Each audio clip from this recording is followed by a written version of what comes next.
मी यापूर्वीही म्हटल्याप्रमाणे की डी.एड. बी.एडला अभ्यासून सुद्धा आपल्याला कायम अभ्यासताना अडगळीचा ठरणारा विषय म्हणजे बालमानसशास्त्र आणि अध्यापनशास्त्र हा विषय आपल्याला का देण्यात आला, तो का या ठिकाणी अभ्यासावा लागतो. तर आपल्याला माहिती आहे की ज्यांच्या समोर आपण शिक्षक म्हणून जाणार आहोत ती लहान बालकं असल्या कारणानं त्यांच्या मनाची तयारी कशा पद्धतीनं आहे, त्यांना शिकवण्यासाठी किंवा ते शिकण्यासाठी सक्षम आहेत का, या गोष्टी या ठिकाणी अभ्यासनासाठी किंवा याच्याबाबतची चर्चा करण्यासाठी हा विषय आपल्याला या ठिकाणी अभ्यासाला दिलेला आहे. आणि त्या विषयाचा आपल्या टी.टीच्या अभ्यासक्रमासोबत किंवा प्रश्नपत्रिकेसोबत कुठंतरी सांगड घालता यावी या उद्देशानं ही सिरीज आपण या ठिकाणी सुरू केलेली आहे बालमानसशास्त्र आणि अध्यापनशास्त्राची.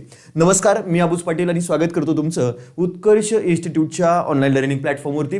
बघा, बालमानसशास्त्र आणि अध्यापनशास्त्र जे पेपर 1 ला सुद्धा आहे आणि पेपर 2 ला सुद्धा आहे. यामध्ये जर बघितलं तर तुम्हाला सांगितल्याप्रमाणे की एकूण तुम्ही पाहिले तर इथं किती पाहायला मिळतात, तर 30 प्रश्न या विषयाला आपल्याला दोन्ही पेपरमध्ये पाहायला मिळतील.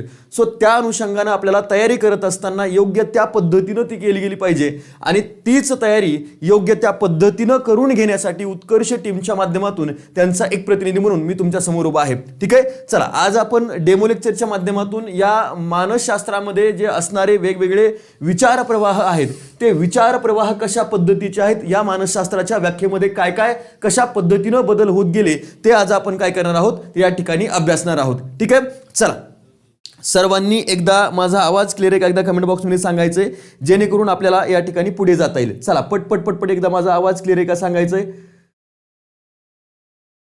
चलो, माझा आवाज क्लिअर आहे का, पटकन आपल्याला पुढे जाता आलं पाहिजे. चला, good evening all of you, सर्वांचं पुन्हा एकदा स्वागत आहे आपल्या या उत्कर्ष इन्स्टिट्यूटच्या ऑनलाईन लर्निंग प्लॅटफॉर्मवरती. चला,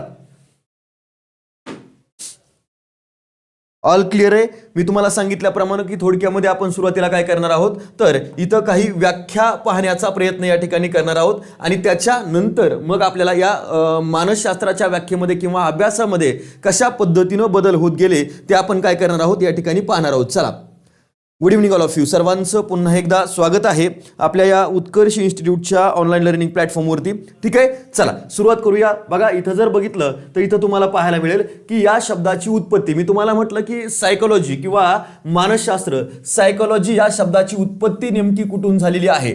जेव्हा आपण ज्या या जगभरामध्ये असणारे जे काही सायंटिफिक वर्ड्स आहेत, जे शास्त्रीय शब्द आहेत, त्या शास्त्रीय शब्दांचा जर उगम आपण पाहिला तर प्रामुख्यानं 2 भाषा या ठिकाणी अग्रेसर ठरताना आपल्याला पाहायला मिळतात.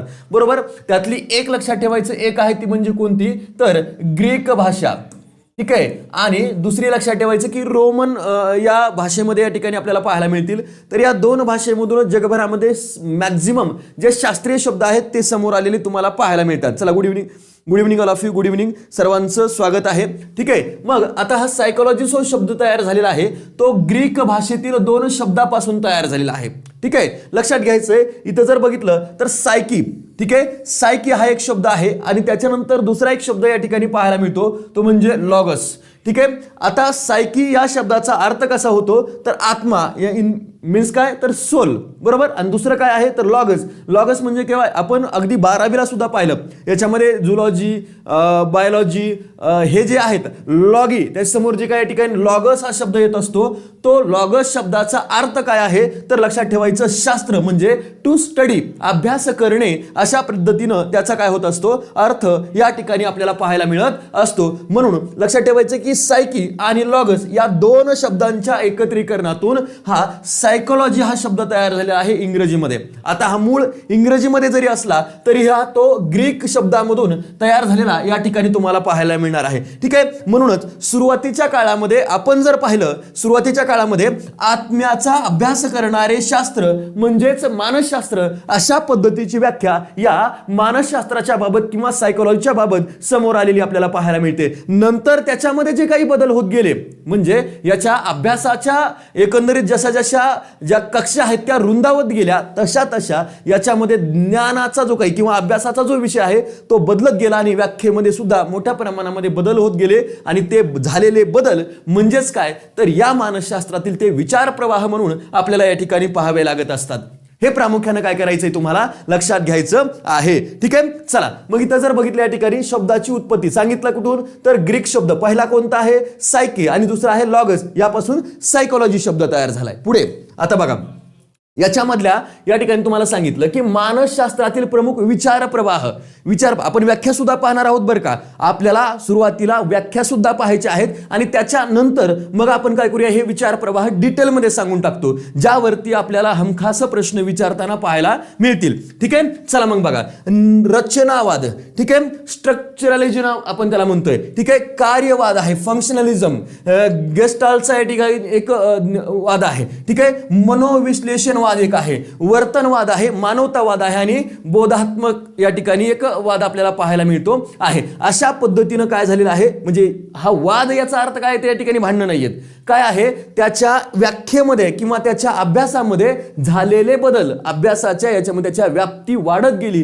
आणि त्याच्यामध्ये वेगवेगळे अभ्यास विषय या ठिकाणी इन्क्लूड केले गेले. तशा पद्धतीनं याला या ठिकाणी काय केलं गेलेलं आहे, स्ट्रक्चर फॉर्म मध्ये आणण्याचा प्रयत्न केला गेलेला आपल्याला पाहायला मिळतो आहे. आणि हेच गोष्ट या ठिकाणी काय करता येईल तुम्हाला लक्षात ठेवता येईल. त्याच्या अगोदर आपल्याला काय करणं गरजेचं आहे, तर वेगवेगळ्या मानसशास्त्रज्ञांनी ज्या पद्धतीनं या मानसशास्त्राच्या व्याख्या केल्या त्या व्याख्या या ठिकाणी अभ्यासणं गरजेचं आहे. ह्या जे काही वाद आहेत, हे जे काही बदलता अभ्यासाचा या ठिकाणी जे काही आपण म्हणू की विचार प्रवाह आहेत, ते विचार प्रवाह शेवटी कसे लक्षात ठेवायचे त्याच्या कीवर्डच्या माध्यमातून तुम्हाला सांगणार आहे.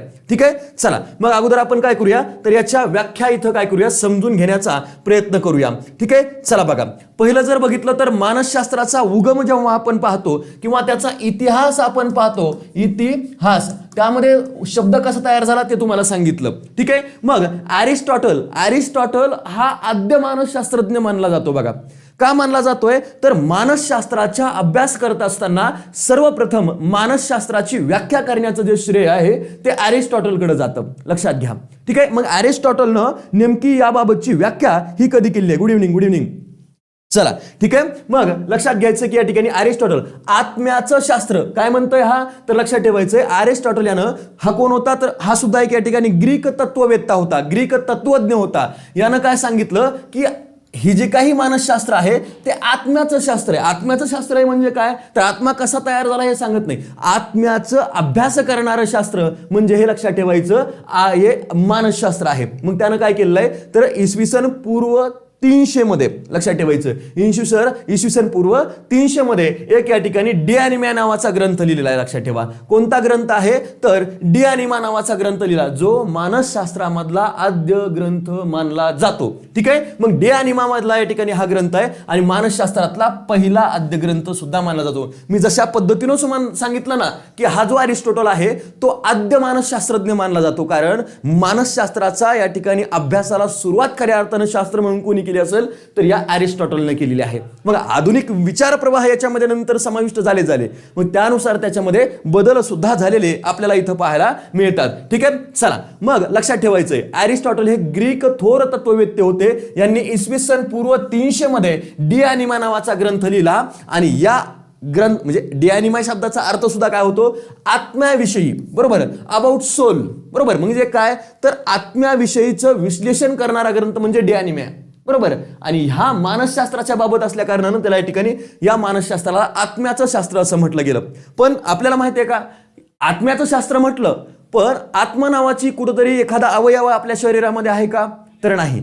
किंवा तो सायंटिफिकली आपल्याला प्रूव्ह करता आलेला आहे का, तर नाही. मग यामुळं या ठिकाणी हा जो काही विचार प्रवाह आहे तो मागे पडलेला आपल्याला दिसतोय. लक्षात घ्या, इथं मानसशास्त्र म्हणजे आत्मशास्त्र अशी जरी व्याख्या असली तरीही आत्मा म्हणजे काय, त्याचं स्वरूप कसं आहे, तो दिसायला कुठं असतो, तो दिसायला कसा असतो, याबाबतची स्पष्टीकरणं या माध्यमातून आपल्याला मिळताना पाहायला मिळत नाहीयेत. आणि म्हणून या ठिकाणी काय करण्यात आलं, तर ही जी व्याख्या आहे ती मागे पडलेली आपल्याला पाहायला मिळते. आणि पुढे काही तज्ञांनी पुन्हा याच्यामध्ये अभ्यास वाढवला, अभ्यासाच्या व्याख्या रुंदवल्या आणि त्याच्यानंतर हा प्लेटो, ठीक आहे, प्लेटो हा काय झाला तर याच्यामध्ये आलेला आपल्याला पाहायला मिळतो आहे, बरोबर. आणि मग या ठिकाणी जर बघितलं तर तुमच्या लक्षात येऊन जाईल की व्यक्ती भिन्नता, बरोबर, व्यक्ती भिन्नता.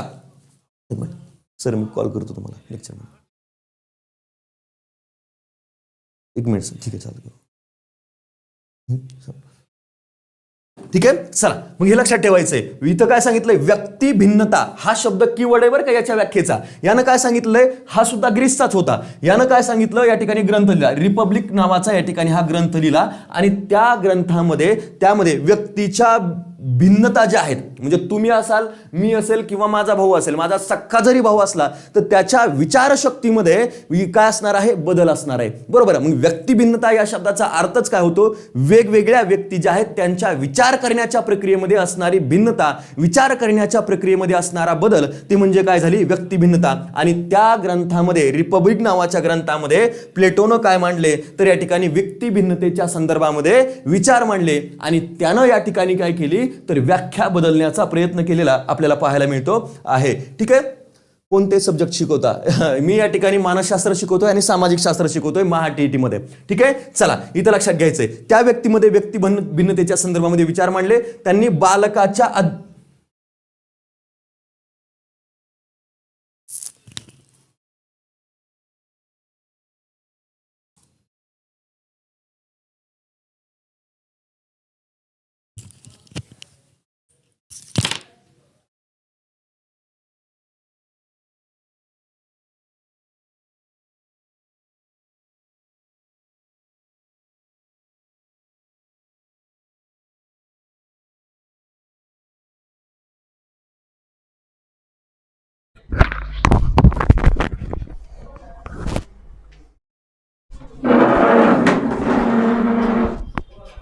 चलो, आवाज येतो का क्लिअर सांगा एकदा. चला, आवाज क्लिअर आहे का एकदा कमेंट बॉक्समध्ये सांगायचंय.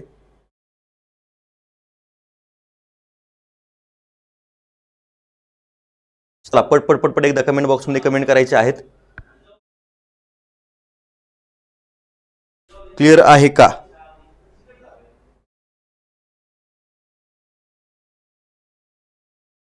चला क्लिअर आहे का एकदा सांगायचंय. ओके ठीक आहे, चला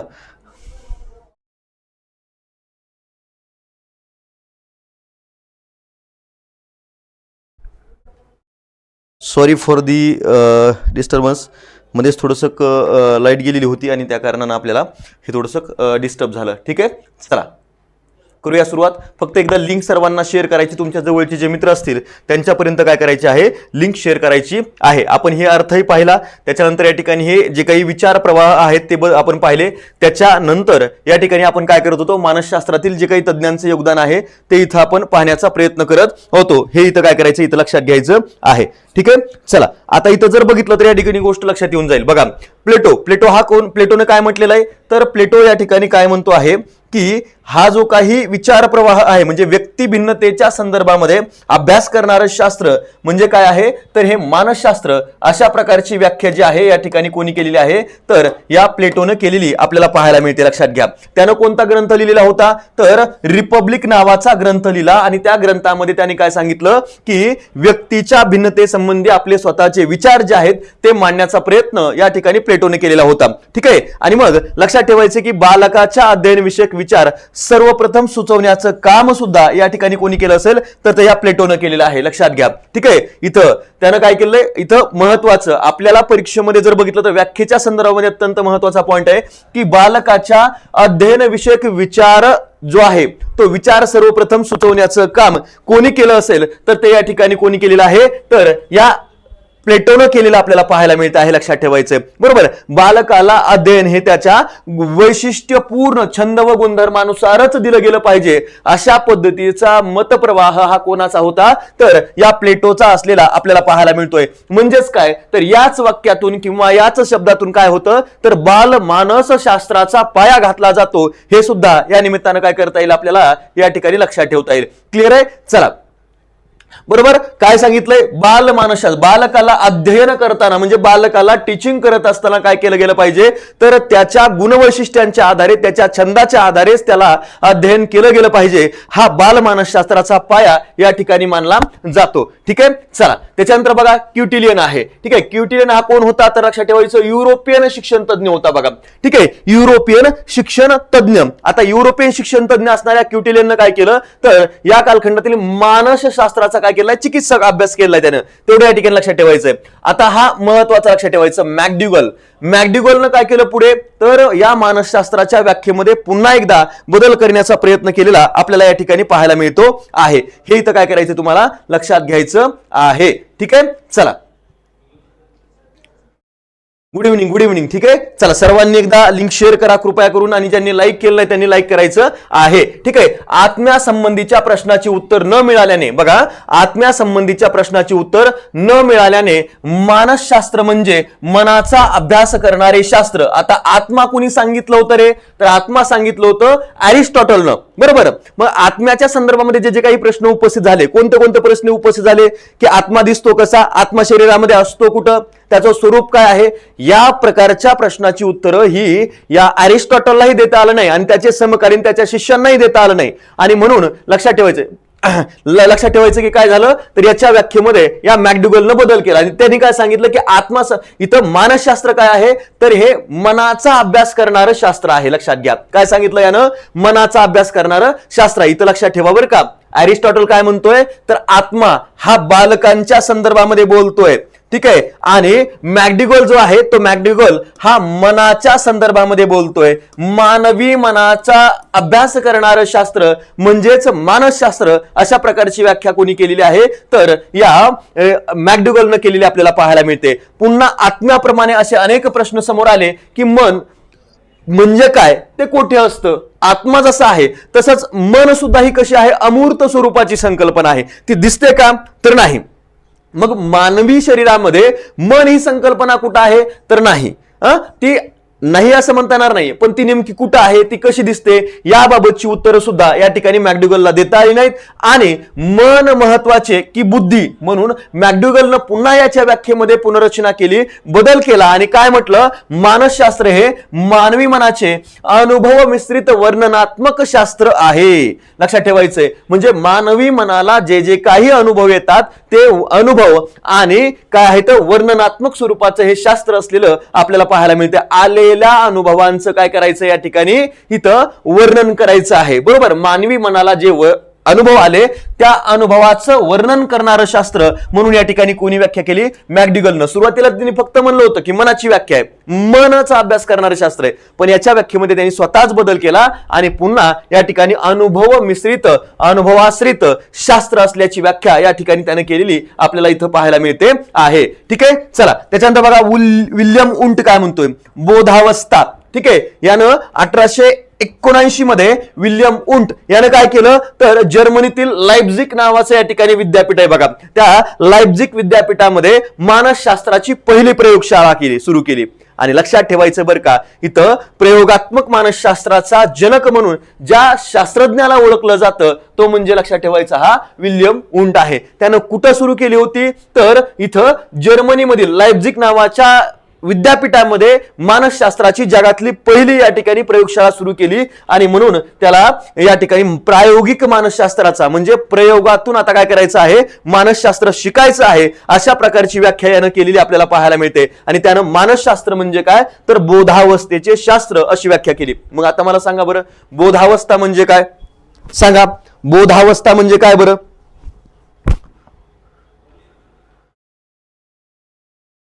चला बोधावस्था म्हणजे काय, प्रति बफरिंग नाही होतंय बरं का.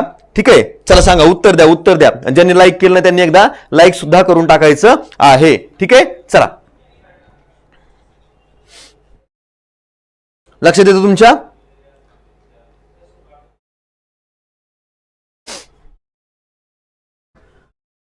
ठीक आहे, चला 1879 मध्ये लाइप्झिग विद्यापीठामध्ये त्यांनी काय केलंय, इथं मानसशास्त्र म्हणजे बोधावस्थेचे शास्त्र अशा प्रकारची व्याख्या केली. ठीक आहे, चला जाऊया पुढच्या प्रश्नाकडे बघायचं या ठिकाणी. पुढे सिग्मंड फ्राइड काय म्हणतोय, तर अबोधावस्था. ठीक आहे, प्रसिद्ध मानसशास्त्र सिग्मंड फ्राइड यांनी काय केलेलं आहे, ते बंद करा. ठीक आहे, सिग्मंड फ्राइड यांनी मनाचे बोध आणि अबोध असं दोन भागामध्ये वर्णन केलं. म्हणजे इथे एक गोष्ट लक्षात ठेवायची की परीक्षेमध्ये आपल्याला प्रश्न विचारला जाऊ शकतो की खालीलपैकी कोणत्या मानसशास्त्रज्ञानं मनाचे बोधावस्थेतील मन आणि अबोध मन अशा प्रकारे दोन भाग पाडले किंवा त्याचं वर्गीकरण केलं, तर तो मानसशास्त्र म्हणजे लक्षात ठेवायचं सिग्मंड फ्राइड नावाचा या ठिकाणी काय आहे, मानसशास्त्र असलेला आपल्याला पाहायला मिळतो आहे. नाही, ठीक आहे. चला, हे प्रामुख्याने लक्षात घ्यायचंय. ठीक आहे. आणि मग इथं लक्षात ठेवायचंय की त्यानं असं केल्याच्या नंतर बोधावस्थेच्या या ठिकाणी अबोध मनातील भावना, विचार व संकल्पनांचा प्रभाव या ठिकाणी पडत असतो, अशा पद्धतीचं वक्तव्य सुद्धा केलं. आणि म्हणून मानसशास्त्र हे अबोध अवस्थेतील अनुभवांचेही शास्त्र असं या ठिकाणी काय केलं, यानं व्याख्या केलेली आहे. लक्षात ठेवायचं, इथं काय म्हटलंय यानं बोधावस्था म्हणली बरं का, बोधावस्था असं या ठिकाणी म्हणलंय कोणी, विल्यम वुंट यानं. आणि याच्या सोबत इथं अबोधावस्था जोडण्याचं काम सिग्मंड फ्रॉइड याने केली. म्हणजे फक्त बोधावस्थेचं नाही, याच्या सोबत अबोध अवस्थेमध्ये आलेले जे काही अनुभव आहेत ते सुद्धा या ठिकाणी मानसशास्त्राच्या अभ्यासाचे विषय असू शकतात. आणि म्हणून त्यानं काय म्हणलं, मानसशास्त्र हे अबोध अवस्थेतील अनुभवांचे सुद्धा शास्त्र आहे, अशी व्याख्या या ठिकाणी त्यांनी केलेली आपल्याला पाहायला मिळते आहे. त्याच्यानंतर आहे जे.बी. वॅटसन. ठीक आहे. वर्तनवादी हा मानसशास्त्रज्ञ मानला जातो. बघा, वर्तनवाद हा मानसशास्त्रातला महत्वाचा एक विचार प्रवाह आहे. ठीक आहे, लक्षात ठेवायचंय. अमेरिकन वर्तनवादी मानसशास्त्रज्ञ वॅटसन यांनी मन व बोधावस्था ही जी काही संकल्पना आहेत त्या काय केल्या, त्यांनी जुगारून दिल्या, त्या बाजूला केल्या. आणि याच्यामध्ये आणखीन त्याने नवीन एक संकल्पना ऍड केली. त्याचं म्हणणं होतं की मानवी वर्तनाचा अभ्यास करणारे शास्त्र म्हणजेच मानसशास्त्र, अशी व्याख्या या ठिकाणी कोणी केली आहे, तर या जे.बी. वॅटसन याने केलेली आपल्याला पाहायला मिळते आहे. बरोबर. पुन्हा एकदा सांगतोय, या कीवर्ड्स वरती आपल्याला प्रश्न विचारले जातात. या कीवर्ड्स वरून आपल्याला या व्याख्या लक्षात ठेवाव्या लागतात. परीक्षेमध्ये व्याख्या विचारल्या जातातच. ठीक आहे, लक्षात घ्यायचंय. ठीक आहे. त्याच्यानंतर बघा, इथं मॉर्गन आणि रॉबिन्स आता यांनी काय केलं बघा. ठीक आहे. वॅटसननी काय सांगितलं होतं, वॅटसननी सांगितलं की मानवी वर्तनाचे शास्त्र, काय सांगितलं यानं, मानवी वर्तनाचे शास्त्र. याच्या सोबतीला या ठिकाणी किंग आणि वॅटसन यांनी काय सांगितलं, तर मानवी आणि मानवेतर प्राण्यांच्या वर्तनाचे शास्त्र म्हणजे मानसशास्त्र. म्हणजे यानं काय केलंय, मानवाच्या सोबत मानवाच्या व्यतिरिक्त इतर जे प्राणी आहेत त्यांच्या वर्तनाचा शास्त्र हे सुद्धा या ठिकाणी काय केलंय, त्यांनी ऍड केलेलं हे पाहायला मिळत आहे. म्हणजे मानव आणि मानवेतर प्राणी यानं फक्त म्हटलं मानवाच्या वर्तनाचा अभ्यास करणारं, तर इथं किंग आणि मॉर्गन आणि रॉबिन्स यांनी काय सांगितलं, तर मानव व मानवेतर प्राणी यांनी मानवेतर प्राण्याच्या जे काही इतर प्राणी आहेत मानवाला सोडून त्यांच्या वर्तनाचा अभ्यास सुद्धा या ठिकाणी मानसशास्त्रामध्ये काय केलेला आहे, अभिप्रेत केलेला आपल्याला पाहायला मिळतो आहे. नमस्ते, नमस्कार, नमस्कार. ठीक आहे. चला, हे प्रामुख्याने लक्षात ठेवायचंय. आता या ठिकाणी जर बघितलं तर आणखीन काही महत्वाच्या व्याख्या इथं तुम्हाला पाहायला मिळतील बघा. ठीक आहे. जे.बी. वॅटसन हे मानसशास्त्र हे वर्तनाचे धनात्मक शास्त्र आहे. म्हणजे मानवी वर्तनाचा अभ्यास करणारं शास्त्र जे.बी. वॅटसन म्हणतोय. मॅकडीगलने यानं काय सांगितलं होतं, मानसशास्त्र हे मानवी मनाचा अनुभवजन्य आणि वर्तनात्मक अभ्यास करणारं शास्त्र आहे. म्हणजे यानं मनाचा अभ्यास करणारं सांगितलं, बरोबर, आणि त्याच्या वर्तनाचं या ठिकाणी विश्लेषणात्मक शास्त्र असं सांगितलं, बरोबर. त्याच्यानंतर वुडवर्थ याची व्याख्या या ठिकाणी महत्वाची आहे की वातावरणाशी संबंधित व्यक्तीच्या क्रियांचा अभ्यास करणारे शास्त्र म्हणजे मानसशास्त्र.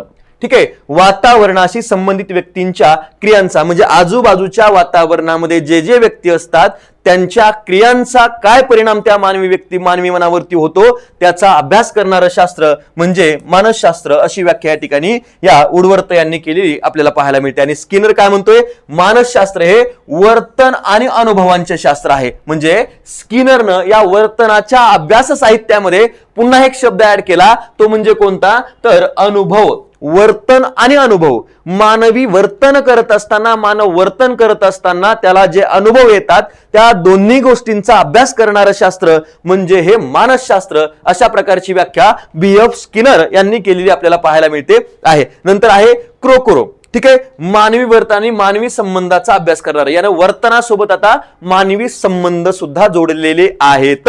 ठीक आहे. कोणी, क्रोकोरो यांनी काय जोडलेलं आहे, तर मानवी संबंध या ठिकाणी जोडलेत. म्हणजे मानवी वर्तन आणि त्याचा मानवाशी असलेला संबंध यांचा या ठिकाणी अभ्यास करणारं शास्त्र म्हणजे मानसशास्त्र, अशी व्याख्या या ठिकाणी क्रोकोरोने केलेली आपल्याला पाहायला मिळते. मग जसं मी तुम्हाला सांगितलं की या मानसशास्त्राच्या अभ्यासामध्ये साधारणतः हळूहळू जे बदल होत गेले, जे नवनवीन विचार प्रवाह याच्यामध्ये आणले गेले, ते विचार प्रवाह आपल्याला प्रामुख्यानं बऱ्याच वेळा परीक्षेमध्ये विचारले जात असतात. हे इथे काय करायचंय, लक्षात ठेवायचं आहे.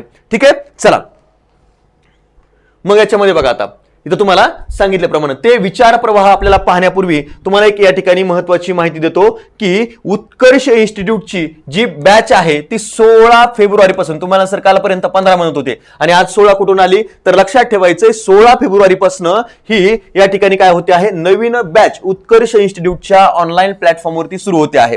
ठीक आहे, ज्याची फीज आहे 1999 पेपर 1 ची, पेपर 2 ची आणि 2499 दोन्ही पेपरची. पण पहिल्या 100 विद्यार्थ्यांना या ठिकाणी काय केलं जात आहे, तर 500 रुपयाचं एक्स्ट्राचं डिस्काउंट दिलं जात आहे आणि ही फीज तुम्हाला पेपर 1 साठी 1499 रुपये असेल, पेपर 2 साठी 1499 रुपये असेल आणि दोन्ही पेपर या ठिकाणी घेतले तर 1999 रुपये असेल. अशा पद्धतीने आपण काय करतो आहोत, तर या ठिकाणी ही बॅच इथं लॉन्च करतो आहोत 16 तारखेपासूनच.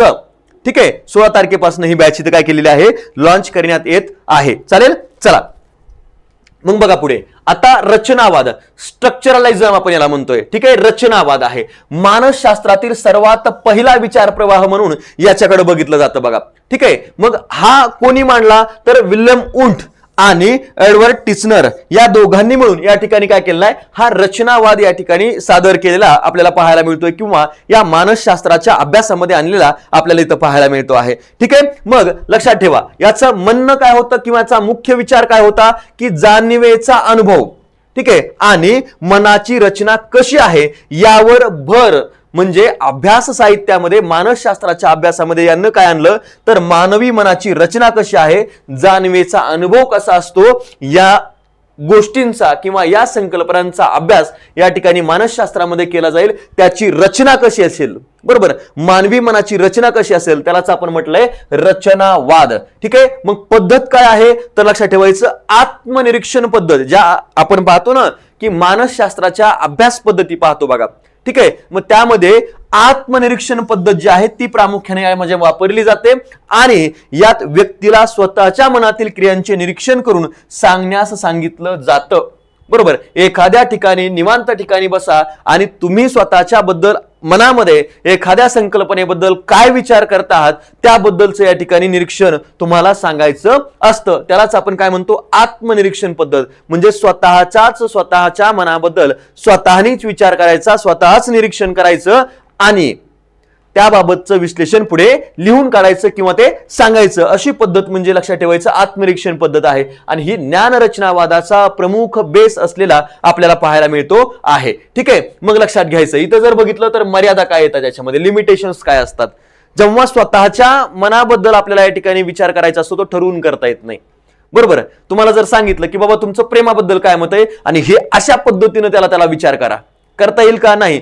जो विचार आतून मनातूनच येणार आहे त्याच्यामध्ये तुम्हाला मॉडिफिकेशन करता येणार नाही आहे. तर लक्षात ठेवायचं आत्मनिरीक्षण हे व्यक्तिनिष्ठ असल्याने त्याला विज्ञानात पूर्ण स्थान देता येत नाही. व्यक्तिनिष्ठ म्हणजे काय, तर स्वतःच विचार आहे. बरं, आता मी या ठिकाणी माझ्याबद्दल विचार केला की स्वतःबद्दल तुम्हाला काय काय वाटतंय, तुमच्या चुका तुमच्या काय आहेत हे जर तुम्हाला म्हटलं सांगा की आपण काय करणार आहोत, तर आपल्याला एखादी घाण सवय असते जी आपण लोकांना सांगू शकत नाही, मग ती या ठिकाणी आपण स्पष्ट करू का, तर नाही. त्यामुळे ही व्यक्तिनिष्ठ असल्या कारणाने याला विज्ञानामध्ये शास्त्रीय पद्धतीने इन्क्लूड करता आलेलं नाहीये, हे लक्षात घेणं गरजेचं आहे. बरोबर, ते झालं तुमचा काय रचनावाद, स्ट्रक्चरलिझम आपण याला ठिकाणी म्हणतोय, स्ट्रक्चरलिझम. ठीक आहे, लक्षात ठेवायचं. आणि हे काय आहे, मानसशास्त्रातील पहिला विचार प्रवाह. आता याच्यानंतर कोणता येतोय, तर गेस्टाल्ट याचा मानसशास्त्राचा समष्टीवाद याला या ठिकाणी म्हटलं जातं बघा. ठीक आहे, समष्टीवाद या ठिकाणी म्हटलं जातं. आता जर्मनीमध्ये या ठिकाणी कोहलर, कोफका, वर्धायमर यांनी या ठिकाणी जे विचार मांडले त्याच्या माध्यमातून हा विचार प्रवाह पुढे आलेला आणि त्याला एक अधिष्ठान प्राप्त करून देण्याचं काम कोणी केलं असेल तर या ठिकाणी मार्क्स, वर्धायमर यांनी केलेलं आपल्याला पाहायला मिळतं आहे. लक्षात घ्या. ठीक आहे, ह्या कोणी मानला, तर गेस्टाल्ट हा म्हणजे काय, गेस्टाल्ट मानसशास्त्र किंवा याला समष्टीवाद असं म्हटलं जातं. हा नवीन विचार प्रवाह आपल्याला याच्यामध्ये असलेला लक्षात येऊन जातो आहे. ठीक आहे, मग याचे फाउंडर कोण आहेत, मॅक्स वर्धायमर. आता याच्यामध्ये जर बघितलं तर गेस्टाल्ट या शब्दाचा अर्थ काय होतो, तर गेस्टाल्ट म्हणजे काय, तर हा एक जर्मन शब्द आहे आणि त्याचा अर्थ असतो आकृतिबंध. ठीक आहे, त्याचं एक स्ट्रक्चर आपण म्हणूया आकृतिबंध किंवा संपूर्ण आकार. ठीक आहे, लक्षात ठेवायचंय. मग इथं असं या ठिकाणी याचा अर्थ होतो की गेस्टाल्टचा, की संपूर्ण आकार एक किंवा एक आकृतिबंध. आकृतिबंध आपण त्याला काय म्हणतो, तर या ठिकाणी त्याला काहीतरी सीमा आहेत, बरोबर, काहीतरी त्याला या ठिकाणी आकार आहे, बरोबर. त्याचे नाक या ठिकाणी तोंड कुत्र्यासारखं दिसतंय, म्हणजे कुत्रा हे एक आकार आहे आणि ह्याचं तोंड त्याच्यासारखं दिसतंय. आपण काहीतरी आकार सांगितलंय, हे का नाही, बरोबर. आपण म्हणतो ना याचं तोंड कुत्र्यासारखं दिसतंय, याचं तोंड मांजरासारखं दिसतंय, बरोबर. माकडाच्या बाबत आपण बोलत आहोत, माणसाच्या बद्दल नाही, हे लक्षात ठेवायचं. मग मुख्य विचार काय आहे, संपूर्ण हे त्याच्या भागांच्या बेरजेपेक्षा मोठे असते. ठीक आहे, लक्षात ठेवायचंय. ह्याचं म्हणणं काय आहे, तर जे वस्तू आहे, ठीक आहे, संपूर्ण एक वस्तू आहे. आपण म्हटलं इथं त्यांनी काय दिलंय, सायकल दिलेली आहे. ही सायकल संपूर्ण आहे, पण संपूर्ण पूर्णत्व हे त्याच्या पार्ट्स पेक्षा मोठं असतं. जसं की 5 बोट आहेत, बोट म्हणलं की एकच आलं, पण मुठ्ठी म्हणलं की ती काय झाली, एक संघ झाली, ती मोठी झाली. बोटाचा आकार छोटा दिसतोय, पण जर आपल्याला या ठिकाणी मुठ्ठीचा आकार घेतला तर कसा दिसतोय, मोठा दिसतोय. म्हणजेच या ठिकाणी काय आहे, संपूर्ण हे त्याच्या भागांच्या बेरजेपेक्षा हे मोठे असते. हे प्रामुख्याने काय करायचंय, अशा प्रकारचा एक विचार प्रवाह प्रामुख्याने कोणी मांडला असेल तर या वर्धामर यांनी मांडलेला आपल्याला पाहायला मिळतोय. ठीक आहे, लक्षात ठेवायचं. ही सायकल आहे, सायकलीचा आकार, हे जर सगळे पार्ट सायकलीच्या बाजूला काढले एकावर एक ठेवले तर त्या सायकलीच्या आकार एवढा तेवढ्या उंचीचा आकार होऊ शकतो का त्याचा, तर नाही. म्हणून म्हटलेलं आहे की संपूर्ण हे त्याच्या भागाच्या बेरजे इतके असते. हे प्रामुख्याने लक्षात ठेवायचंय. आपण कोणत्याही गोष्टीकडे तुकड्या तुकड्यात न बघता एक सलग आणि पूर्ण आकृती म्हणून बघितलं पाहिजे, बघत असतो. अशा प्रकारची संकल्पना या ठिकाणी या समष्टीवादामध्ये अभिप्रेत आहे. ठीक आहे, 1 नंबर मास्टरची पण आपल्या सहकार्याने उचित मार्गाने मी आपल्या प्रयत्नात दोन्ही टीटी पाहतो. धन्यवाद, धन्यवाद, थँक्यू सो मच. सर्वांचं स्वागत आहे. पुन्हा एकदा या ठिकाणी धन्यवाद मानतो. फक्त एकदा लिंक शेअर करत चला आणि तुम्ही जशा पद्धतीने या ठिकाणी पास झालात तुमच्या सहकारी मित्रांना सुद्धा याबाबतची माहिती निश्चितपणे द्यायला विसरू नका. ठीक आहे, चला, थँक्यू सो मच. ठीक आहे, दिलेल्या प्रतिक्रियेबद्दल. आता महत्वाचं याच्यामध्ये काय सांगितलं की अध्ययन प्रक्रियेमध्ये मर्मदृष्टी महत्वाची असते. हा कोणाचा आहे, समष्टीवादाचा विचार प्रवाह आहे. काय म्हणतं याचं महत्व, की अध्ययन प्रक्रियेमध्ये मर्मदृष्टी इन्साइट लर्निंग महत्वाची आहे. आणि कोहलरने या ठिकाणी काय केलं होतं, चिंपाजीवर प्रयोग केला होता. आणि चिंपाजीचा प्रयोग हा कोणत्या विचार किंवा या ठिकाणी विचार प्रणालीचा भाग आहे, मतप्रवाहाचा भाग आहे, तर या समष्टीवादाचा भाग आहे. ठीक आहे, मग अध्ययन प्रक्रियेमध्ये तुम्हाला सांगितलं की मर्मदृष्टी महत्वाची असते आणि कोहलरने तो प्रयोग त्याच्यावरती केलेला होता. ठीक आहे सर, परिसर अभ्यास बेस्ट, थँक्यू. ठीक आहे, ते सुद्धा इथं व्यवस्थित पद्धतीनं होईलच. ठीक आहे, परिसर अभ्यास सुद्धा व्यवस्थित पद्धतीने घेतला जाईल. त्याच्यानंतर बघा मनोविश्लेषणवाद. ठीक आहे, याच्यामध्ये डायरेक्टली आहे, म्हणजे सायकोलॉजी शब्दाचाच याच्यामध्ये समावेश असलेला तुम्हाला पाहायला मिळतोय. मग मानसशास्त्रातील सर्वात लोकप्रिय आणि वैद्यकीय क्षेत्राशी निगडित असलेला विचार प्रवाह कोणता आहे, मनोविश्लेषणवाद. हा प्रामुख्याने काय करायचा इथं लक्षात ठेवायचा आहे. जनक कोण आहेत, सिग्मंड फ्राइड. लक्षात ठेवायचंय बरं का, सिग्मंड फ्राइड यानं कोणता या ठिकाणी मतप्रवाह मांडला किंवा विचार प्रवाह मांडलाय, तर मनोविश्लेषणवाद. सर्वाधिक जे मानसशास्त्रज्ञ किंवा या ठिकाणी सायकॅट्रिस्ट जे असतात ते तुम्हाला ट्रीटमेंट देताना ज्या ज्या मतप्रवाहाचा या ठिकाणी काय करतात, तर इथं स्पष्टीकरण देतात, बरोबर, ज्या मतप्रवाहाचा वापर करतात तो सिग्मंड फ्राइड यानं मांडलेला काय आहे, तर मनोविश्लेषणवाद आहे. लक्षात ठेवायचं आहे. सर्वात महत्वाचा आणि सर्वाधिक प्रभावी असणारा एक मतप्रवाह या ठिकाणी तुम्हाला पाहायला मिळतोय. ठीक आहे, मानवी वर्तनावर असुप्त मनाचा सर्वाधिक प्रभाव असतो. जे दिसतं तसं नसतं, आपण जशा पद्धतीने मसतो ना, ठीक आहे, सुप्त मन, त्याच्या मनामध्ये मागे काहीतरी चाललेलं आहे असं याचं म्हणणं आहे. ठीक आहे, मनोविश्लेषणवादाचं हे प्रामुख्याने काय करता येईल तुम्हाला इथं लक्षात ठेवायचंय. म्हणजे आपल्याला दिसतंय एवढा वरचा भाग, पण याच्याही पेक्षा त्याच्या बॅक एंडला काहीतरी वेगळं सुरू आहे. वर या ठिकाणी आपल्याला बर्फाचा एक थोडा तुकडा जरी दिसत असला, त्याच्या खाली एक मोठाच्या मोठा उलटा पर्वत या ठिकाणी डुबलेला आहे असं याच्या माध्यमातून दिसतंय. म्हणजे हे काय आहे, खालचं पाण्याच्या खालचं असुप्त मन आहे, आपल्याला दिसतंय सुप्त स्वरूपाचं एवढंच. असा याचा काय होत असतो, प्रामुख्यानं अर्थ होत असतो. हे प्रामुख्याने इथं लक्षात ठेवायचं आहे. आणि याच्यामध्ये मग या ठिकाणी लक्षात ठेवायचं की काय सांगितलंय, की ज्या इच्छा आपण दाबून टाकतो, ठीक आहे, ज्या इच्छा आपण दाबून टाकतो त्याला आपण काय म्हणतो, दमन म्हणतो, दमन म्हणतो. कुठेतरी त्या दाबून ठेवलेल्या आहेत, त्या बाहेर येऊ द्यायच्या नाहीत, त्या सुप्त मनामध्ये जातात आणि तिथून आपल्याला वर्तनावर काय करतात, त्या परिणाम करत असतात.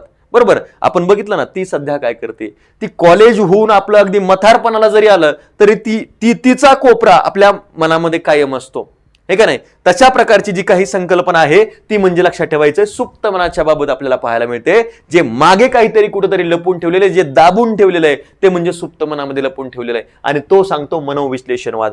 ठीक आहे. बालपणीचे अनुभव काय आहेत, तर व्यक्तीच्या व्यक्तिमत्व जडणघडणीमध्ये जे काही व्यक्तिमत्व लहानपणा या ठिकाणी घडत असतं, त्या जडणघडणीमध्ये पहिल्या 5 वर्षातील अनुभव हे अत्यंत महत्वाचे असतात. त्या बालकाला जन्माला आल्यापासून पहिल्या 5 वर्षामध्ये तुम्ही काय शिकवता, ते काय अनुभव घेतं, ज्याने ते अनुभव त्या वर्षामध्ये घेतलेले आहेत, त्या वयामध्ये घेतलेले आहेत, तेच अनुभव प्रामुख्याने काय होतात, तर या ठिकाणी कायम त्याच्या एकंदरीत संस्कारामध्ये काय होतात, तर या ठिकाणी ते पचनी पडतात आणि तशाच प्रकारचं व्यक्तिमत्व ते घडत जातं.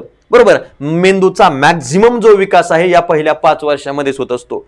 बरोबर. हे प्रामुख्याने काय करता येईल, तुम्हाला लक्षात ठेवता येईल. हे लक्षात घ्यायचं की हा सांगतो मनोविश्लेषणवाद. त्याच्या मानसिक स्थितीवरती काय परिणाम करणार आहे, कशाचा परिणाम होणार आहे, तर तो परिणाम होणार आहे या बालपणीच्या पहिल्या 5 वर्षातील अनुभवांचा. ठीक आहे. चला पुढे आहे लक्षात ठेवायचं वर्तनवाद. वर्तनवाद कोणी मांडलेला आहे, तर जे.बी. वॅटसन याने मांडलाय. हा अमेरिकन तज्ज्ञ होता. ठीक आहे. अमेरिकन मानसशास्त्रज्ञ होता. लाईक करून टाका, सर्वांनी लाईक करायचंय. ठीक आहे. लक्षात घ्या. मग इथं जर बघितलं तर 20व्या शतकामधील सर्वात प्रवाही विचार प्रवाह ठरलेला आपल्याला पाहायला मिळतोय आणि ज्यानं मानसशास्त्राला विज्ञानाचा दर्जा दिलेला होता. वॅटसनचं सांगितलं तुम्हाला. ठीक आहे. विज्ञानाचा दर्जा कोणत्या म्हणजे विचार प्रवाहातून आला, तर वर्तनवादामधून आलेला आहे, या ठिकाणी लक्षात येऊन जातोय. ठीक आहे. मुख्य विचार याच्यामध्ये काय मांडलेत, मेन आयडियाज काय आहेत, तर मन, आत्मा किंवा जाणीव. ठीक आहे. मन, आत्मा किंवा जाणीव. आता मन, आत्मा किंवा जाणीव ही काय आहे, दिसत नाहीये. का आहे, तर ह्या अमूर्त स्वरूपाच्या संकल्पना ते दिसणार आहेत का, तर नाही. ठीक आहे. आणि त्यामुळे त्यांचा अभ्यास करणं काय आहे, व्यर्थ आहे, असं या ठिकाणी या वर्तनवादामध्ये सांगितलेलं आहे. मन, आत्मा किंवा जाणीव या न दिसणाऱ्या अमूर्त स्वरूपाच्या संकल्पना आहेत, त्यामुळे त्यांचा अभ्यास करणं व्यर्थ आहे, चुकीचं आहे, असं या ठिकाणी हा वॅटसन सांगतो. मग करायचंय काय, केवळ निरीक्षणक्षम वर्तन या ठिकाणी अभ्यासलं गेलं पाहिजे, ज्याचं निरीक्षण करता येतंय. बरोबर. एखाद्या कुत्र्याला जर आपण म्हणतो ना की त्याला अन्न दाखवल्यानंतर त्याला काय होणार आहे, की विशिष्ट वेळेनंतर लक्षात ठेवायचं की त्याच्या तोंडाला पाणी येतं, किंवा आपल्याला चिंच दिसली की आपल्या तोंडाला पाणी येतं. निरीक्षण करता येतंय, है का नाही. मग आपला मेंदू या ठिकाणी बॅकएंडला काय काम करतो, काय विचार करतो आणि जिभेला पाणी सोडतो चिंच बघितल्याच्या नंतर.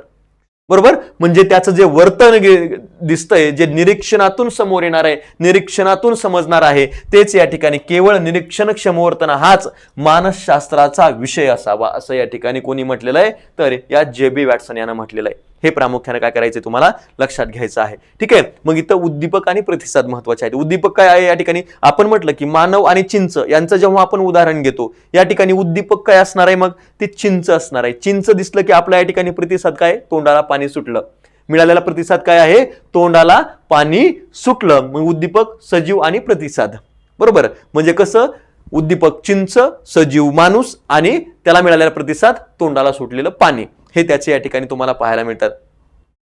मानसशास्त्राला कोणती पुस्तक घ्यावं त्याच्याबाबत मी उद्या तुम्हाला स्पष्ट सांगतो. ठीक आहे. शक्यतो आपल्या नोट जरी वापरल्या तरी त्याच्या बाहेर प्रश्न जात नाही, पण तरीही तुम्हाला पुस्तक कोणतं वापरायचं त्याबाबत फडके प्रकाशनाची पुस्तकं आहेत, तीच तेवढी वापरली तर 100% त्याच्या माध्यमातून काय होणार आहे, तुमचे प्रश्न बरोबर येणार आहेत. लक्षात घ्या. ठीक आहे. फडके प्रकाशनाची जरी पुस्तक वापरली तर तेवढीच सफिशियंट आहे, त्याच्या बाहेर प्रश्न जात नाही. आणि स्टेट बोर्डाची 11वी 12वीची पुस्तकं आहेत बघा.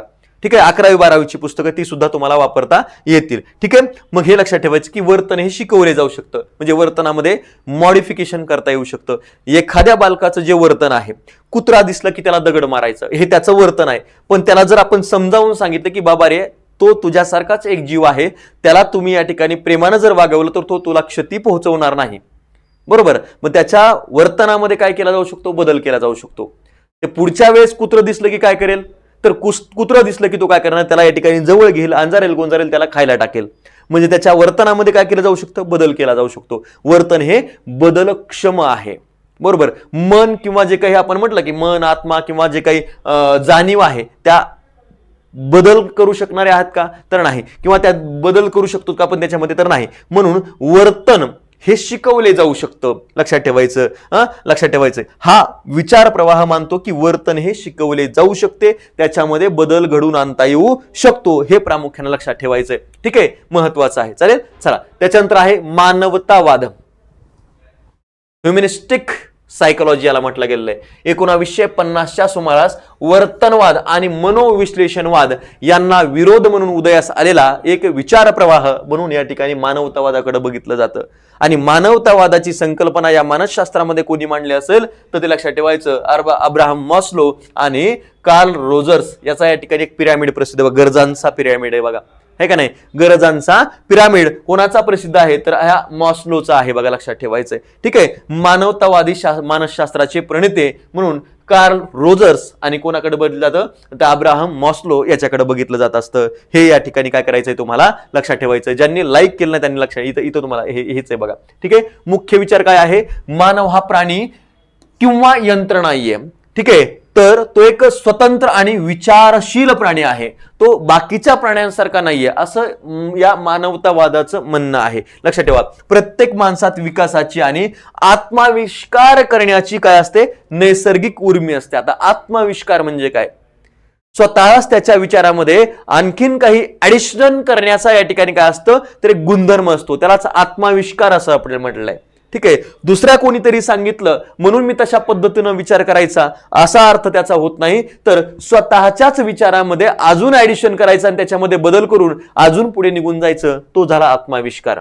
ठीक आहे, आणि मानवाच्या सकारात्मक बाजूवरती काय दिलेला आहे? भर दिलेला आहे. नकारात्मक बाजू याच्यावरती जास्त प्रमाणामध्ये प्रकाश या मानवतावादामध्ये टाकल्याचं दिसून येत नाही. हे प्रामुख्याने काय करायचंय तुम्हाला लक्षात ठेवायचंय. आणि मग मॉस्लेची गरजांची श्रेणीबद्ध रचना काय असते बघा. ठीक आहे, इथं आत्माविष्कार आहे, म्हणजे इथं जर बघितलं बेस काय आहे? शारीरिक गरज, नंतर आहे सुरक्षिततेच्या गरजा. ठीक आहे, मग त्यामध्ये जर बघितलं शारीरिक गरज काय असते तर जन्माला आपण बाळ जन्माला त्याला सगळ्यात अगोदर गरज काय लागणार आहे? त्याला पोटामध्ये काहीतरी इनटेक घ्यावं लागणार आहे, फूड घ्यावं लागणार. तो काय करतो? तो बालक या ठिकाणी आईचं दूध पिण्याचं शिकतो, ती त्याची शारीरिक गरज भागवतो आहे. भविष्यामध्ये जसं जसा मोठा होतो त्याच्या गरजा वाढत जातात आणि सुरक्षिततेच्या गरजा म्हणजे या तर सोबत असणारच आहेत. अन्नाची गरज त्याची सोबत राहील, पण त्याच्या सोबतीनं अजून अन्न पुढे गरज वाढते ती वस्त्राची, पुढे गरज वाढते ती या ठिकाणी कशाची? निवाऱ्याची. म्हणजे अन्न वस्त्र निवारा या ठिकाणी सुरक्षिततेच्या गरजा या ठिकाणी आले का नाही? त्याच्यानंतर त्याच्यामध्ये अजून ऍडिशन काय झालं तर प्रेम, आपलेपणाच्या गरजा. एकदा का माणसाच्या अन्न वस्त्र निवारासारख्या ज्ञानासारख्या गरजा एकदा भागल्या तर निश्चितपणे कोणीतरी वाटतं की या ठिकाणी आपल्याला कुठेतरी प्रतिष्ठा मिळाली पाहिजे, आपल्यावरती कोणीतरी प्रेम केलं पाहिजे. बरोबर, ही संकल्पना या ठिकाणी येते. बरोबर, ही गरज या माणसामध्ये निर्माण होताना आपल्याला पाहायला मिळत असते. आणि त्याच्यामध्ये पुन्हा आत्मसन्मानाच्या गरजा निर्माण होतात. जेव्हा लोक प्रेम करायला लागतात तेव्हा त्याचा सन्मान सुद्धा केला जावा अशा प्रकारची या ठिकाणी एक गरज निर्माण होते आणि त्याच्या माध्यमातून नंतर आत्माविष्कार होतो. बरोबर, हा पिरॅमिड सांगतोय कोणाचा तर मॉस्लोचा. बरोबर, किंवा मॉस्लेचा. ठीक आहे, लक्षात ठेवायचंय मॉस्लेचा हा काय आहे? गरजांचा पिरॅमिड या ठिकाणी तुम्हाला पाहायला मिळते. श्रेणीबद्ध मांडणी या ठिकाणी झालेली आहे. मग हे तुम्हाला लक्षात ठेवायचं की पिरॅमिडच का तयार झालाय तर शारीरिक गरजांचा पसारा जास्त असतो, पुढे थोड्याशा शारीरिक गरजा कमी करून आपण काय करतो? सुरक्षिततेच्या गरजांना प्राधान्य देतो. त्याच्यानंतर आपण कशांना प्राधान्य देतोय? प्रेम आणि आपलेपणाच्या भावनेला या ठिकाणी प्राधान्य देतोय. नंतर त्याच्यानंतर आपण कशाला प्राधान्य देतोय? कमी कमी होत चालले आहेत त्या या ठिकाणी कशाला तर आत्मसन्मानाच्या गरजांना प्राधान्य देतो आणि नंतर या ठिकाणी आत्मविष्काराला प्राधान्य देतो. अशा पद्धतीची या ठिकाणी काय आहे? मॉस्लेची गरजांची श्रेणीबद्ध रचना इथं तुम्हाला पाहायला मिळते आहे. ठीक आहे, हे प्रामुख्याने लक्षात ठेवायचंय. सर्वोच्च असणार आहे त्या सर्वोच्च कोणत्या? आत्मविष्काराची भावना इथं या ठिकाणी काय असणार आहे? सर्वोच्च स्थानी असणार आहे. हे प्रामुख्याने लक्षात ठेवायचंय. त्याच्यानंतर बघायचंय बोधात्मक मानसशास्त्र. बोधात्मक मानसशास्त्र सध्याच्या काळामध्ये म्हणजे 1960 नंतर सर्वात आघाडीवर असलेला विचार प्रवाह संगणकाच्या शोधामुळे या ठिकाणी काय झाले आहे तर इथं गती मिळाली आपल्याला पाहायला मिळते. ठीक आहे, जो कॉम्प्युटरचा शोध लागला आणि कॉम्प्युटरमध्ये जशा पद्धतीनं बदल होत गेले तशा पद्धतीनं या ठिकाणी याला गती मिळालेली आपल्याला पाहायला मिळते बोधात्मक मानसशास्त्राला. हा एक नवीन विचार प्रवाह या मानसशास्त्राच्या अभ्यासामध्ये आलेला पाहायला मिळतो आहे. हे सुद्धा या निमित्तानं काय करता येईल तुम्हाला लक्षात ठेवता येईल. मुख्य विचार काय आहे तर मानवी मेंदू हा एका संगणकाप्रमाणे काम करतो आहे. बरोबर, मानवी मेंदू हा संगणकाप्रमाणे काम करणार आहे. पण लक्षात ठेवायचं की याच्यामध्ये मग काय काय करतो मेंदू, तर माहितीचं संकलन करतो, त्याचं संस्करण करतो, बरोबर, त्याला अनालिसिस करतो, त्याला डिकोड करतो, विचार करतो, स्मृती ठेवतो, बरोबर, स्मृती ठेवतो. आपण त्यात जपन करून ठेवतो ना. एकदा काय एखादी गोष्ट आपण शिकलो तर ती कायम आपल्या डोक्यामध्ये फिट राहते, कायम आपण त्या गोष्टी या ठिकाणी काय करतो, शिकत राहतो. अशा पद्धतीने उच्च मानसिक प्रक्रियांचा अभ्यास या ठिकाणी केला जाणार आहे. बरोबर, भाषा असेल, समस्या परिहार असेल, किंवा क्षमता, किंवा या ठिकाणी निर्णय क्षमता आपण म्हणूया, या सगळ्या कशा आहेत, मानवी मेंदूच्या क्षमता असलेल्या आपल्याला पाहायला मिळतात. तो मानवी मेंदू या घटकावरती काम करताना आपल्याला दिसतो. बरोबर, आणि हे कोणी सांगितलं, तर बोधात्मक विकासाचे या ठिकाणी कार्य महत्वपूर्ण असल्याचं, किंवा ही जी काही बोधात्मक मानसशास्त्राचा पाया कोणी घातला असेल तर हा जीन पियाजे याने घातलेला आहे. बरोबर, बोधमन आणि अबोधमन अशा प्रकारच्या संकल्पना याच्यामध्ये आलेल्या आहेत.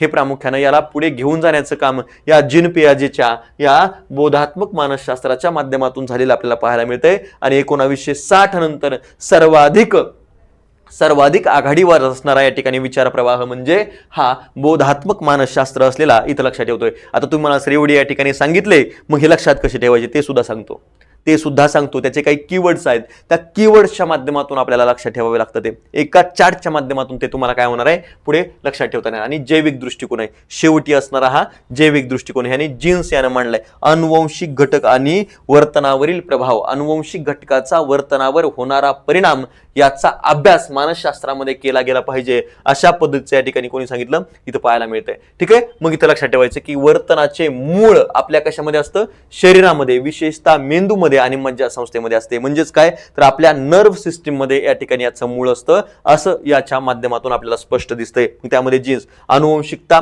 त्याच्यानंतर या ठिकाणी संप्रेरके, जे काही हार्मोन्स आपण त्याला म्हणतो ना, त्याच्यानंतर मेंदूतील रसायने असतात. ठीक आहे, आणि नंतर या ठिकाणी मूड आणि वर्तनावर त्याचा होणारा परिणाम. बरोबर, काही लक्षात ठेवायचं ना, ॲड्रेनलिन वगैरे जे काही ग्लँड्स असतात किंवा हार्मोन्स असतील, बरोबर, जे महिलांमध्ये वेगळे असतात, पुरुषांमध्ये वेगळे असतात, त्यांचा या मानवी वर्तनावरती, मानवी मनावरती काय परिणाम होतो याचा अभ्यास करणारा या ठिकाणी दृष्टिकोन म्हणजे जैविक दृष्टिकोन आपल्याला या ठिकाणी लक्षात ठेवावा लागतो. हे प्रामुख्याने लक्षात ठेवायचं.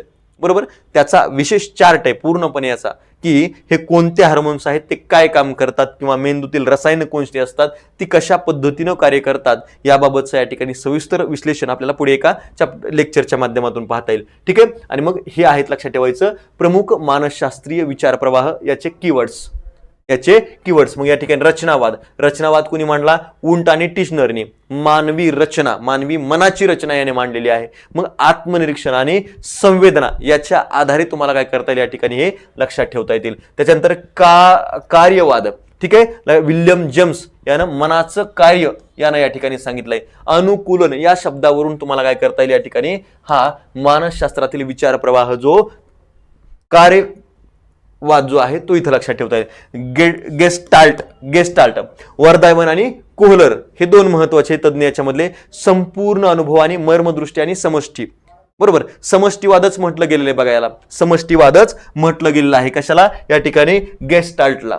ते कोणी मांडलेलं आहे, वर्धायमन यानं मांडलेलं आहे. त्याच्यानंतर आहे मनोविश्लेषण.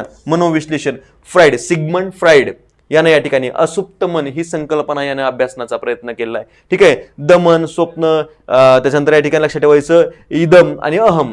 बरोबर, इदम आणि अहम म्हणजे काय, तर मी स्वतः, मीच आहे, अशा प्रकारची या ठिकाणी त्याच्या मनामध्ये अहम भाव जेव्हा निर्माण होतो तो म्हणजे अहम आहे. बरोबर, याचा या ठिकाणी इथं या कीवर्डच्या माध्यमातून ते लक्षात ठेवता येणार आहे. त्याच्यानंतर आहे वर्तनवाद, बिहेवियरलिझम.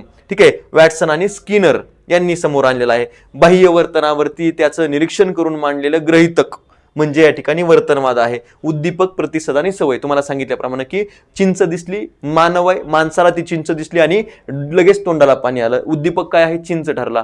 प्रतिसाद काय आला, तोंडाला पाणी येण्याची प्रक्रिया. ठीक आहे, त्याच्यानंतर आहे मानवतावाद.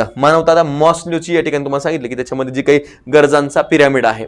ठीक आहे, तो मॅस्लो आणि रोजर्स यांनी मांडलेला आहे. ठीक आहे, मानवी क्षमतांचा अभ्यास प्रामुख्याने याचा अभ्यास विषय ठरतो. आणि संपूर्ण स्वयंपूर्णता आणि सकारात्मकता या शब्दावरून या ठिकाणी काय करता येईल आपल्याला, मानवतावाद लक्षात ठेवता येईल. आणि बोधात्मक म्हणजे काय, जीन पियाजे आणि मिलर यांच्या माध्यमातून या ठिकाणी काय करता येईल, याला लक्षात ठेवता येईल.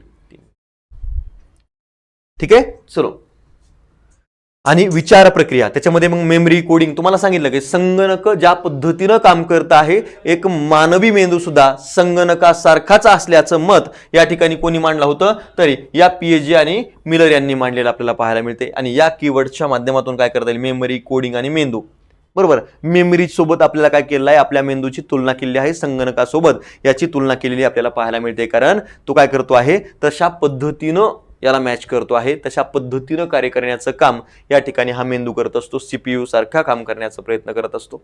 ठीक आहे, ही या ठिकाणी काय आहे तर या मानसशास्त्रातील नवीन विचार प्रवाह या ठिकाणी तुम्हाला पाहायला मिळतात. बरोबर, आता लक्षात ठेवायचं की हे त्याचं डेमो लेक्चर आहे, डिटेलमध्ये अजून पाहता येणार आहे. तुम्हाला सर खूप शॉर्टमध्ये सांगितलं, त्याला डिटेलमध्ये आपल्याला अभ्यासायचं, कसे प्रश्न येतात ते सुद्धा तुम्हाला सांगितलं जाईल, त्याच्यावरचे प्रश्न तुम्हाला सोडवायला दिले जातील, टॉपिक वाईज टेस्ट तुम्हाला या ठिकाणी क्रिएट करून दिले जातील. उत्कर्ष इन्स्टिट्यूटची ही बॅच 16 तारखेपासून सुरू होते, 16 फेब्रुवारीपासून, 15 पासूनच होणार होती, पण 15 तारखेला या ठिकाणी काय झालेलं होतं तुम्हाला माहिती आहे की रविवार येतोय, आणि रविवार आल्या कारणानं आपण काय केलं आहे तर ही 16 फेब्रुवारीपासून बॅच सुरू केली आहे. सगळे विषय, सामाजिक शास्त्र, परिसर अभ्यास, गणित भूमिती, मराठी, इंग्रजी, बालमानसशास्त्र, सामान्य विज्ञान, हिंदी सहित याच्यामध्ये तुम्हाला इन्क्लूड असणार आहे. हे लक्षात घ्यायचंय. याची फीज आहे इथं 1499 रुपये. बरं का, सध्या जर घेतलं तर पहिल्या 100 विद्यार्थ्यांना काय केलंय, एक्स्ट्राचे 500 रुपये आपण सूट दिलेली आहे. मग इथं 1499, इथं पेपर 1 1499, पेपर 2, आणि दोन्ही पेपर जर एकत्रित घेतले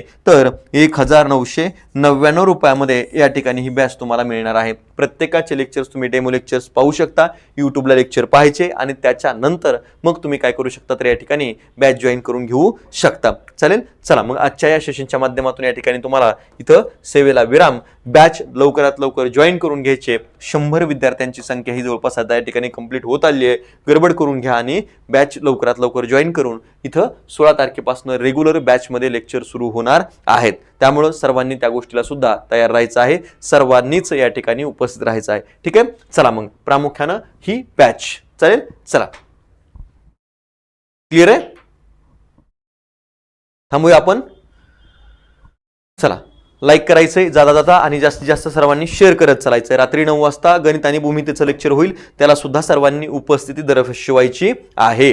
ठीक आहे, चला मग थांबूया आपण. Thank you so much. All the best all of you.